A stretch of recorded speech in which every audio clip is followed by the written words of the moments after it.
There are those who overcome old age and death with or through an understanding of prana right along. They rebuild the body with the pranic influence. This happens in a slight degree every time one goes to sleep or rest.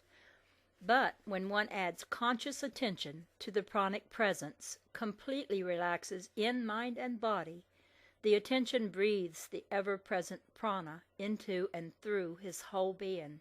Therefore, the greatest degree of renewal of mind and body is attained. You see, intelligence is the primal attribute of being, and the activity of consciousness is prana, or vital force of creation, and substance is the form through which both act.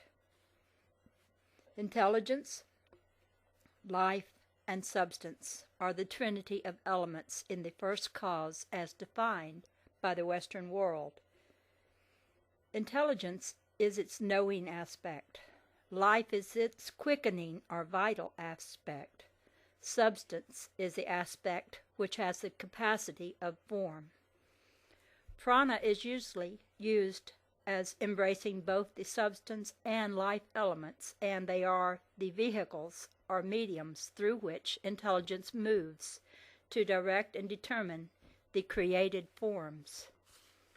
This primal energy, life, and substance are just God Almighty in action, but it must become a conscious fact in every individual. It becomes selective to the individual and is of conscious use to the individual as the individual selects it. The cosmic ray of which Millikan speaks is a pranic wave. They will find 9 divisions of the cosmic ray, which are all definitely pranic in origin. They can be of great benefit if properly used. These 9 rays are the emanations of pranic energy, just as the 7 colors are emanations of a ray of pure white light. Creation is only the splitting up and recombining of influences or energies, as we call them, emanating from the pranic ethers. When we go back to the center of anything, it is pure light, and this is the inner light of which Jesus spoke. It is the light of illumination. The greater man's spiritual awakening, the greater the light. Have you not noticed that one awakened in joy has a radiance about his countenance? When one is spiritually awake, the light is correspondingly bright. That is why artists paint Jesus with a halo of light about him. Light is life. This is the light that lighteth every man that cometh into the world, and it is the fire through which the initiates of the occult schools had to walk in order to be eligible to illumination. This light is all about us and is an emanation of the pranic ethers. It is the light which is the beginning and the end of creation. When you can live in the light as you now live in your sense of body, you will be immortal, for the light never dies. I was noticing a report of some kind of light shining in Transjordan, although archaeologists were perfectly sure that there was nothing there of an old civilization. Those following the light found and broke into archaeological remains very quickly. That has happened in Persia as well. We have not seen it in the Gobi. We have not yet seen it in the Gobi. There is a history, however, that the light always showed in that country. We have a complete history, in fact, of that light showed over the first Tower of Babel, a tower that was built of actual stone in the form of a step pyramid. However, this light is seen only through the single eye. Such devoted attention that all the senses and faculties of man are pointed in one direction, and that direction must be toward what the Scriptures call the light of his countenance. This is the light of the New Jerusalem spoken of by John in Revelations. John knew well how to use the pranic light. He extended his vision to take in all of it. It is, of course, much beyond what we know as clairvoyance, though clairvoyance is a phase of it, and is really a step backward in evolution. It is like living in the borrowed light from another, when the true light, the light that lighteth every man, is within him. We must go forward to that light, and the lower senses which hold us back or away from our birthright will let go. The limited activities direct us away from the unfoldment and use of the pranic light by the higher sense. The psychic faculties will fall into line and become valuable instruments when the pranic light is unfolded.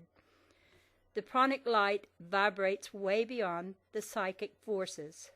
Furthermore, mediumship and so-called psychic development are not steps toward the unfoldment of the direct pranic light. Pranic light can always be called upon to overcome any degrading forces that oppose it, just as light can be brought into play to dispel darkness. It can be the I am center. The statement, I am the force of that pranic light, and I project it and put it forth as all-powerful, will break that condition of the conflicting forces or voices every time. But it must be the voice of the Christ self, which is the real I am within each individual. This I am is not above you or outside of you, but at the very center of your being. That was Jesus' thought when he said, I have nothing except that which comes in the name and through the power of the Christ. It involves the highest embodiment of prana. The transfiguration of Christ was when the consciousness of Jesus was merged into the realization that intelligence, life, and substance were in the last analysis one, and that one was what he called the Father, or primal cause, like all the various colors of the spectrum returning to a pure ray of white light. There is but one consciousness, one principle, one sense. It is only complicated when we deal too much with differentiations, or apparently differing functions and attributes. To deal with the mind as functioning in many faculties is only to further dissipate yourself and draw you further and further away from your source. Behold, our God is one, with that one thought or attitude of pranic forces always being in operation, within as well as all about us. We become unified, or one with the whole. John said that which is without is really within. He carried it right to that great pranic force, which always exists and is always active. And this action is the one action throughout all creation and all space. The cosmic breath is not a matter of physical breathing, but is a matter of conscious contact with the life forces that move in the spiritual ethers about us. Breathing is receiving into your nature the elements within the air, and then exhaling what the body does not assimilate. Spiritual breathing is receiving into the consciousness of man that which is within the spiritual ethers, and that is brought about through the quiet and deep attention of the mind. People often related it to physical breathing, but it should not be confused with this process.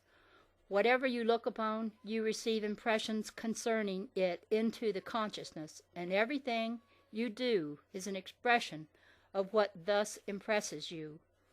By attention to the spiritual ethers, you draw their elements into your being, and your whole life's expression is quickened and increased because of the very nature of that which occupies your attention.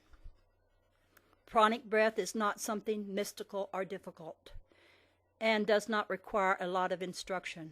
One easily and readily absorbs the sunshine, for it is the nature of sunshine to penetrate all objects on which it falls, on which it shines. More penetrating is the vital energies of the spiritual ethers. Relaxed, quiet attention is the secret.